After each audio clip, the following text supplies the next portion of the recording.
Prelude, might makes right. My generation, the firstborn immortals, had no explanation for our origin. To be honest, nobody investigated such a thing because we didn't care much about where we came from. The point was that we were there. What was more important was that we were different. We were better than the swarms of weakling mortals that were breathing our air. They outnumbered us 1,000,000 to 1, but they were superfluous. We were powerful with a capital P. Not simply potent in the abstract sense, but rather overflowing with that which made reality mercurial and the impossible possible. True power was what allowed us superior beings to bend the cosmos to our will and manifest our desires. A weakling's strength was restricted by their mere muscles, but with power, mountains or molehills were equally insignificant. Weaklings would envy the birds or look to the stars, but with power, flying to them and beyond was child's play. Weaklings feared injury, growing old, and dying, but those born with power had no fear of death. Power could reverse all wounds and perpetuate our existences forever in our primes. Those with power were rightfully worshipped as the first gods by our lessers.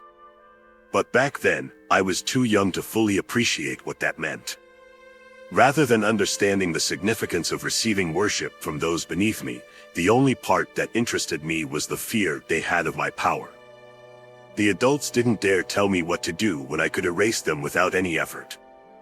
All were beneath me.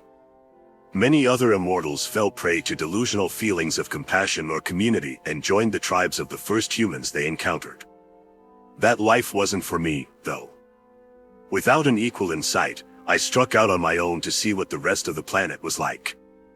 I sensed power emanating from beyond the stars, from the other beings on distant worlds. I could have easily taken to the stars with my power, but I had an eternity to explore, so why not start small? A little less than a year into my wandering, she appeared. I remember I'd just killed a lion for some lunch, barehanded and without any effort, might I add. That was when she presented herself to me. With brilliant bright blue hair and eyes like a daytime summer sky, a little girl who looked about my age approached me. The community had sent people after me before. They were worried I'd get hurt or whatever on my own, the irony.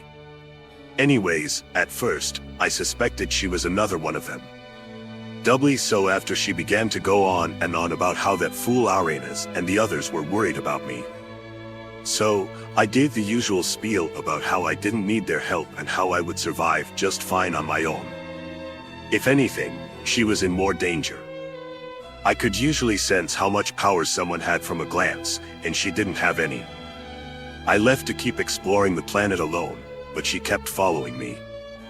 I told her repeatedly that I wasn't going back to the tribe, but she still followed behind me with monotone demands that I come back with her. She was so emotionless, it was creepy looking. Pretty cute, but still creepy. When words didn't scare her off, I tried some good old intimidation. Even as a child, I had the highest level of power on the planet, probably the whole cosmos, so a flash of that would have scared most people off. Yet even after I let it blaze out, she wasn't scared at all. Getting a bit annoyed, I gave her a small push to rough her up a little bit. I was thrown away instead, even though she didn't move a muscle. Even if, for a second, I could tell she was hiding at least as much power as I had. Justifiably perturbed, I tried to murder the little girl. That didn't go so well. For the first time in my young life, I was beaten. There was somebody stronger than me. She proved herself to be beyond the scope of my powers. I was furious that I lost, but ultimately, when she bent down and helped me back up, my little heart skipped a beat. Begrudgingly, I had to acknowledge her as the victor and returned to the tribe with her. It was amazing. So much had changed in the year I had been gone. The Stone Age savages had built a village, learned to grow food, assembled the planet's entire population into a grand central settlement, and much more. From hunting and gathering, humans had progressed into an agricultural society.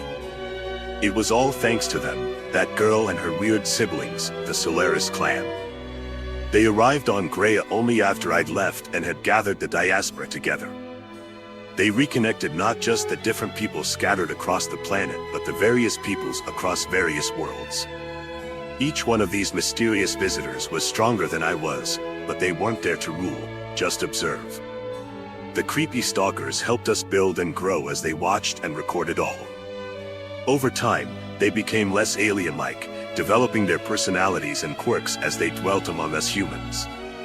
At least, that's what the simpletons saw. I always figured they just did it to win the idiots over and fit in to study us better.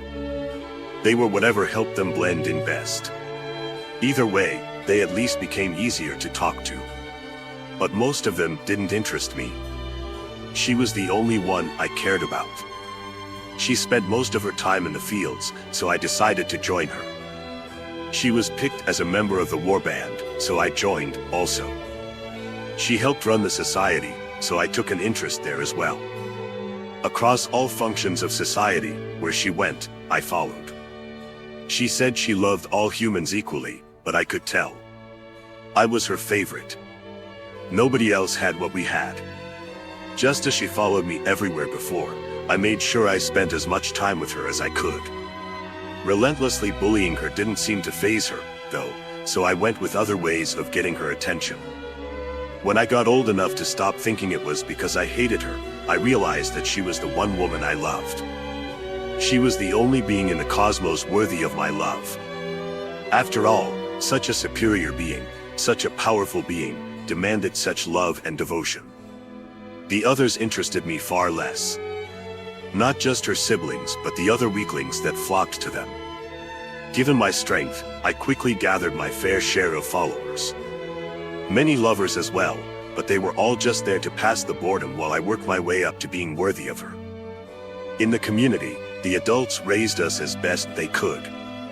What's more, the arrogant, bossy kids who tried to shepherd the rest of us fancied themselves our parents. Aurenas and Demeter especially fussed over me as if they were the ones who'd birthed me. They weren't all that strong, but they were genuine and loving. I hated them both. The others were pacified and weakened by their pathetic sentimentality.